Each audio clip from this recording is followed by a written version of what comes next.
Hello షెన్సైన్స్, ఈరోజు మనం mutton curry సింపుల్గా ఎలా ప్రిపేర్ చేసుకోవాలో చూద్దాం రండి. ముందుగా ఆనియన్స్, టొమాటో, పచ్చిమిర్చి కట్ చేసుకోవాలి. తర్వాత మసాలా దినుసులు, అల్లం వెల్లుల్లి పేస్టు, కారం, ధనియాల పొడి, అలాగే మటన్ని శుభ్రం చేసి పెట్టుకోవాలి. ముందుగా స్టవ్ ఆన్ చేసి ప్యాన్లోకి 2 స్పూన్స్ ఆయిల్ యాడ్ చేసుకొని మనం ముందుగా తీసి పెట్టుకున్నాం కదా మసాలా దినుసులు అంటే స్పెషల్గా ఏం లేదు, బిర్యానీలోకి యూజ్ చేస్తాం కదా, చెక్క, లవంగాలు, అలాగే బిర్యానీ ఆకు అవి. తర్వాత మనం ముందుగా కట్ చేసి పెట్టుకున్నాం కదా ఆ ఆనియన్స్ని యాడ్ చేయాలి. ఆనియన్స్ని యాడ్ చేసి ఒక 2 మినిట్స్ కలిపిన తర్వాత ముందుగా కట్ చేసి పెట్టుకున్న పచ్చిమిర్చిని యాడ్ చేయాలి. పచ్చిమిర్చి యాడ్ చేసిన తర్వాత వీడియోలో చూపిస్తున్నా కదా ఆ విధంగా ఆనియన్స్ గోల్డెన్ బ్రౌన్ కలర్ వచ్చే వరకు వేయించుకోవాలి. వేయించుకున్న తర్వాత మనం ముందుగా కడిగి పెట్టుకున్నాం కదా ఆ మటన్ని యాడ్ చేసి బాగా కలుపుకోవాలి.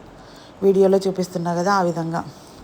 ఇది ఎంతో సింపుల్గా చేసుకోవచ్చు, అసలు మసాలా ఎక్కువ యూజ్ చేయకుండా వంట రాని వాళ్ళు కూడా చేయొచ్చు. తర్వాత సాల్ట్, పసుపు యాడ్ చేసుకోవాలి. బాగా మిక్స్ చేసి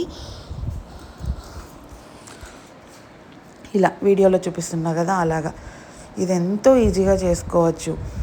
తర్వాత మూత పెట్టి వాటర్ పైకి వచ్చేంతవరకు ఇలా వీడియోలో చూపిస్తున్నా కదా ఆ విధంగా వచ్చే వరకు ఉడికించుకోవాలి. ఇది మనం చపాతీలోకి, రైస్లోకి, బగారా రైస్లోకి తినొచ్చు. తర్వాత అల్లం వెల్లుల్లి పేస్ట్ యాడ్ చేసుకోవాలి. అల్లం వెల్లుల్లి పేస్ట్ యాడ్ చేసుకున్న తర్వాత ఒక 10 to 5 మినిట్స్ బాగా వేయించుకోవాలి, ఆ వాటర్ అంతా గట్టిపడే వరకు. వీడియోలో చూపిస్తున్నా కదా ఆ విధంగా. అదంతా మంచిగా గట్టిగా అయిన తర్వాత టొమాటో యాడ్ చేసుకోవాలి. టొమాటో ఈ విధంగా నేను చూపిస్తున్నా కదా ఆ విధంగా కట్ చేసి పెట్టుకోవాలి. టొమాటో యాడ్ చేయడం వల్ల మనకు గ్రేవీ వస్తుందన్నమాట. టొమాటో యాడ్ చేయకపోతే కొంచెం గ్రేవీ రాదు. చాలా ఎమ్మీగా ఉంటుంది టమాటో యాడ్ చేయడం వల్ల. తర్వాత మనం ముందుగా తీసి పెట్టుకున్న కారం, ధనియాల పొడి యాడ్ చేయాలి.